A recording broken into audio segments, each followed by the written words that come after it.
मुकेश अंबानी के घर एंटीलिया के बाहर विस्फोटक वाली गाड़ी और मनसुख हिरेन की हत्या को लेकर एक बड़ा खुलासा हुआ है। एनआईए ने जो चार्जशीट दायर की उससे साजिश के हर तार का खुलासा हुआ है। चार्जशीट के मुताबिक सबसे बड़ी खबर यह है कि सचिन वाजे ने पूर्व एनकाउंटर स्पेशलिस्ट प्रदीप शर्मा के जरिए मनसुख हिरेन की हत्या करवाई थी।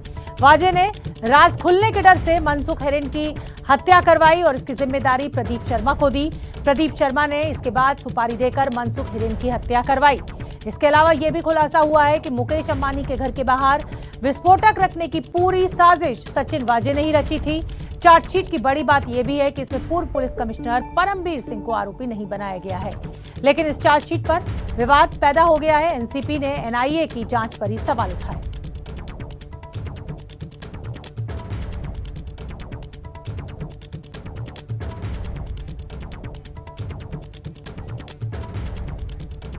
और इसी खबर पर ज्यादा अपडेट लिए हुए हमारे साथ मेरे सहयोगी मृत्युंजय जुड़ रहे हैं। मृत्युंजय, एनआईए की चार्जशीट सामने आ चुकी है, हर तथ्य का खुलासा हो रहा है। हालांकि कोर्ट में ये चार्जशीट कितना टिक पाएगी ये अभी इंतजार है, लेकिन जिस तरीके से एक विवाद खड़ा हो गया है प्रदीप शर्मा के रोल को लेकर और दूसरा परमबीर सिंह का नाम चार्जशीट में नहीं है, ये एक बड़ा विवाद का विषय। शोभना, देखिए निश्चित तौर पर जो एनआईए ने चार्जशीट दाखिल किया है उसके मुताबिक कई दावे किए हैं और अगर चार्जशीट के मुताबिक तमाम बड़े खुलासे भी सामने हुए हैं।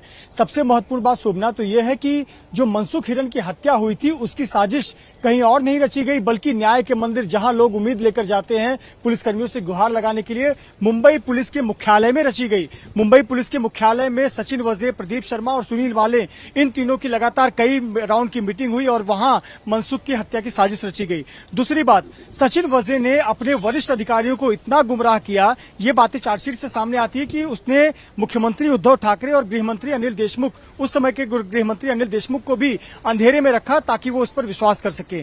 तीसरी बात, पूरा मॉडस जो समझ में आया है वो एक्सटॉर्शन का समझ में आया है। सबसे महत्वपूर्ण बात है कि इसमें परमबीर सिंह का नाम चार्जशीट पर नहीं है, लेकिन एक आरोप बेहद गंभीर लगते हैं। वो आरोप है कि साइबर एक्सपर्ट जिस प्रकार के आरोप लगा रहे हैं कि मुझे खुद परमबीर सिंह ने अपने केबिन में 5 लाख रुपए दिए। मेरे सहयोगी सूरज मेरे साथ है। सूरज, परमबीर सिंह का चार्जशीट में नाम नहीं है, लेकिन आरोप बेहद गंभीर है। साइबर एक्सपर्ट दावा कर रहा है कि उन्होंने अपने केबिन में 5 लाख रुपए दिए मैनिपुलेट करने के लिए। जी बिल्कुल, जिस तरह से जयशुल का थ्रेट आया था एंटीलिया कांड के समय की, ये जिम्मेदारी हम लेते हैं, ये हमने किया है। उसके बाद एक रिपोर्ट भी सामने आई थी जिसमें ये क्लेम किया गया था कि ये जो जयशुल का पोस्ट है वो दिल्ली के तिहाड़ जेल से किया गया है और ये रिपोर्ट सामने आई थी। उसी रिपोर्ट पर एक साइबर एक्सपर्ट ने उस रिपोर्ट को बनाया था, उसने अपने स्टेटमेंट में बताया कि वो मुंबई किसी खास ट्रेनिंग पर्पज से आया था। वो आईपीएस को ट्रेनिंग देता है और इंटेलिजेंस एजेंसीज के साथ भी काम करता है।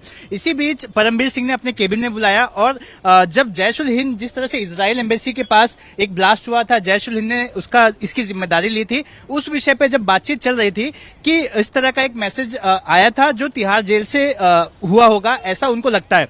इस पर परमबीर ने कहा जो तुम कह रहे हो उसे लिखित रूप से दीजिए, और ये लिखित रूप से देने के बाद उसमें ये जो थ्रेट था एंटीलिया का जो टेलीग्राम पर पोस्ट किया था उसे लगाने के लिए कहा गया, जिसके एवज में 5 लाख कैश दिए गए थे। देखिए, बेहद गंभीर आरोप हैं और चार्जशीट में जो बातें आई हैं 5 लाख रुपए देने की, ये कहीं न कहीं परमबीर सिंह को कटघरे में खड़े तो करते हैं, लेकिन चार्जशीट में नाम नहीं है। पर सवाल उठता है कि क्या चार्जशीट में नाम नहीं है तो उन्हें पूरी तरह से क्लीन चिट दे दिया गया है? बिल्कुल ठीक है। और ये जो विवाद मृत्युंजय बता रहे हैं, इसी पर हम आपको सुनवाना चाहते हैं कि एनसीपी का क्या कुछ कहना है। एनसीपी कह रही है कि एनआईए परमबीर सिंह को, यानी पूर्व पुलिस कमिश्नर को बचाना चाहती है। सुन लेते हैं। एनआईए की चार्जशीट से पूरी तरह से एंटालिया मामले पे सवालिया निशान खड़े हो गए।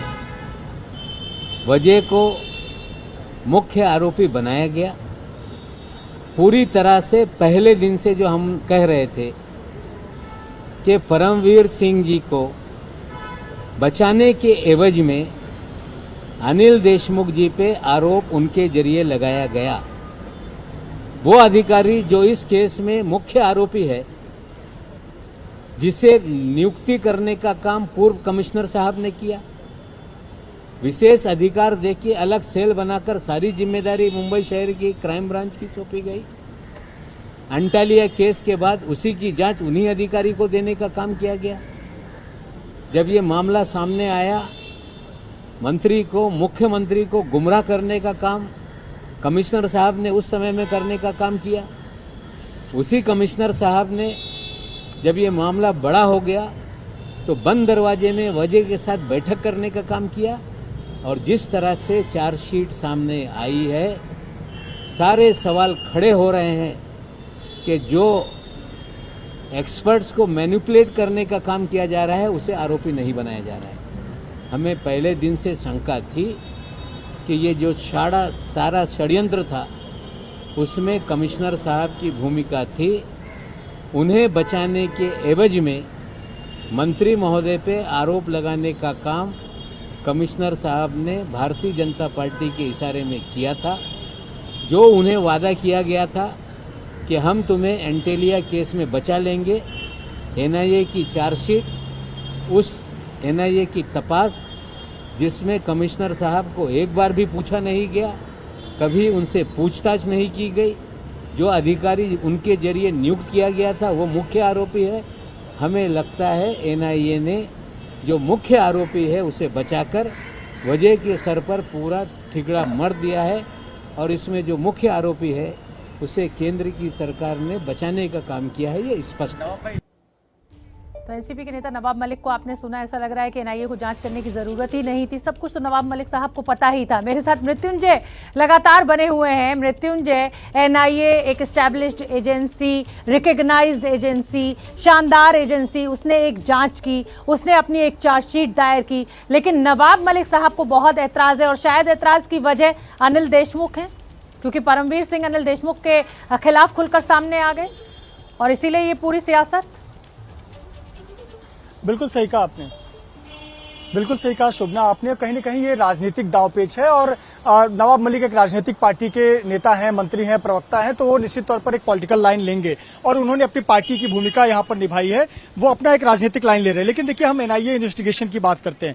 एनआईए ने अपनी जांच में जो चीजें रखी हैं वो बहुत चौंकाने वाली हैं।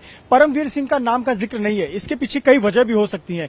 एक तो ये कि परमवीर सिंह कोई मामूली व्यक्ति नहीं है, एक सिविल पर्सन नहीं है, डीजी रैंक के आईपीएस अधिकारी हैं, तो बहुत सावधानी एनआईए ने बरती होगी। हो सकता है बेनिफिट ऑफ डाउट भी दिया गया हो, या हो सकता है कोई कॉन्क्रीट एविडेंस ना हाथ लगा हो, पर जो बयान लिए गए हैं इसमें 158 लोगों के बयान जो है वो लिए गए हैं। 20 लोगों के बयान जो है सीक्रेट में है, यानी कि लिफाफे में, बंद लिफाफे में दिए गए हैं। सूरज, परमवीर सिंह का नाम नहीं है, राजनीति हो रही है। एनसीपी ये कह रही है कि परमवीर सिंह को बचाने का काम हो रहा है, वो बीजेपी के इशारे पर, यानी एनआईए सेंट्रल एजेंसी उसके इशारे पर हो रहा है। क्या मायने निकाले जाए? एनआईए की चार्जशीट में नाम नहीं है, पर एक गंभीर आरोप लगा है। जी बिल्कुल, आपको एक और महत्वपूर्ण बात बता दूं कि मुंबई पुलिस के एक एसीपी ने भी अपने बयान में ये बात बताई है कि जब मनसुख की डेथ जिस दिन हो गई उस दिन परमवीर ने वजह को थाने भेजा था ताकि देखकर पता लगाया जा सके कि वहां क्या कुछ हो रहा है। उसके तुरंत बाद वजह को वर्षा बंगले पे बुलाया गया, जहां पर उद्धव ठाकरे को इन चीजों की ब्रीफिंग चाहिए थी। उस मीटिंग जिस तरीके से परमवीर सिंह का नाम सामने आया, परमवीर सिंह ने अनिल देशमुख का नाम लिया,